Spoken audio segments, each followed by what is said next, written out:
السلام علیکم ناظرین، ہم آپ کو اپنے چینل پہ آنے کے لیے خوش آمدید کہتے ہیں اور ویلکم کرتے ہیں، اور وہ خواتین حضرات جو ہمارے چینل پہ نئے آئے ہیں ان کو بھی ویلکم کہتے ہیں۔ ناظرین، آج ہماری ویڈیو ہے پرانی خارش کے اوپر۔ آج ہمارا ٹاپک پرانی خارش ہے، خشک خارش ہے، کیوں ہوتی ہے، کس وجہ سے ہوتی ہے اور اس کی کون کون سی احتیاط ہیں۔ کام ہو تو اس کا علاج ممکن اور آسان ہوتا ہے، اگر یہ شدت اختیار کر جائے تو اس کے ساتھ زندگی گزارنا مشکل ہو جاتا ہے۔ ناظرین، خارش ایک نہایت تکلیف دہ بیماری ہے۔ یہ دیگر کئی امراض کی وجہ سے لگتی ہے۔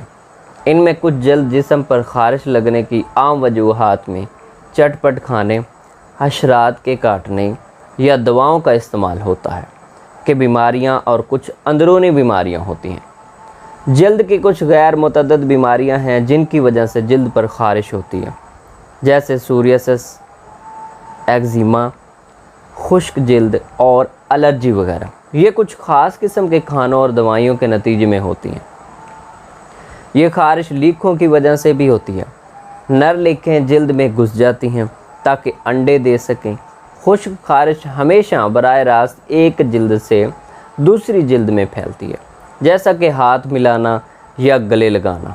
یہ خارش کسی دوسرے کے ساتھ تولیے اور کپڑے بانٹنے کے بعد بھی ہوتی ہے۔ خشک خارش اپنے ظہور سے پہلے جب تک اس کی علامتیں منظر عام تک نہیں آ جاتی، یعنی اپنا کام یہ خاموشی سے جاری رکھتی ہے۔ علامتیں آپ کو تب پتہ لگتی ہے جب یہ پورا حملہ آور ہو چکی ہوتی ہے، ایک شخص سے دوسرے کی طرف پھیلتی ہے۔ لیکھیں انسانوں پر ہی دوبارہ پیدائش کر سکتی ہیں، گھریلو جانور خشک خارش پھیلانے کے لیے ناگزیر ہوتے ہیں۔ آج ہم آپ کو ہر قسم کی جسمانی خارش کا بہت ہی بہترین علاج بتانے جا رہے ہیں۔ جسم میں کسی سر پر خارش ہے، گندگی سے گندی اور پرانی خارش، انشاءاللہ اللہ کے فضل و کرم سے اس کے استعمال سے خارش کا جڑ سے خاتمہ ہوگا اور دوبارہ کبھی خارش ہوگی بھی نہیں۔ خون میں گرم چیزوں کا زیادہ استعمال تکلیف کا باعث بنتا ہے، لہٰذا گرم چیزوں سے پرہیز کیجیے۔ آئیے ہم چلتے ہیں نسخے کی طرف۔ باہر کے چٹ پٹے کھانے، سموسے، پکوڑے، ایسی چیزیں زیادہ تر نقصان دہ ہوتی ہیں۔ نسخہ نوٹ فرما لیں۔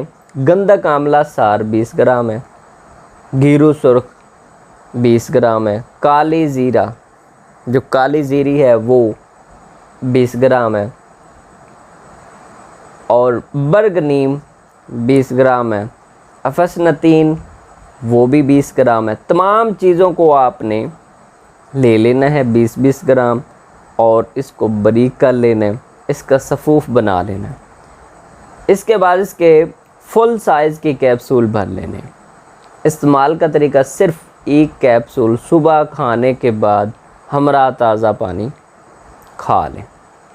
ایک کیپسول رات کو سوتے وقت پانی سے کھا لیں۔ اگر خارش پرانی ہے تو 1 ماہ تک استعمال کرنا پڑے گا۔ کھٹی، بادی، تلی اشیاء، سموسا، پکوڑے وغیرہ جو آئل میں فرائی ہوتے ہیں، ان سے دوران استعمال پرہیز رکھیں۔ یہ بہت ہی عمدہ نسخہ ہے، اس کو ضرور استعمال کریں اور آپ کو افاقہ ہوگا۔ اگر ہماری ویڈیو یہ آپ کو اچھی لگی ہو، لائک کریں، شیئر کریں۔ اگر کسی بہن بھائی کا فائدہ ہو جائے، کسی خواتین حضرات کا فائدہ ہو جائے تو یہ آپ کے لیے ایک صدقہ جاریہ بن جائے گا۔ ایسی بہت ساری ویڈیو ہم اپلوڈ کرتے ہیں۔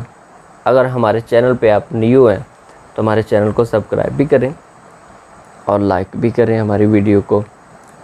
نیکسٹ ویڈیو کے لیے پھر حاضر ہوں گے، تب تک اجازت دیجیے۔ السلام علیکم ورحمۃ اللہ وبرکاتہ۔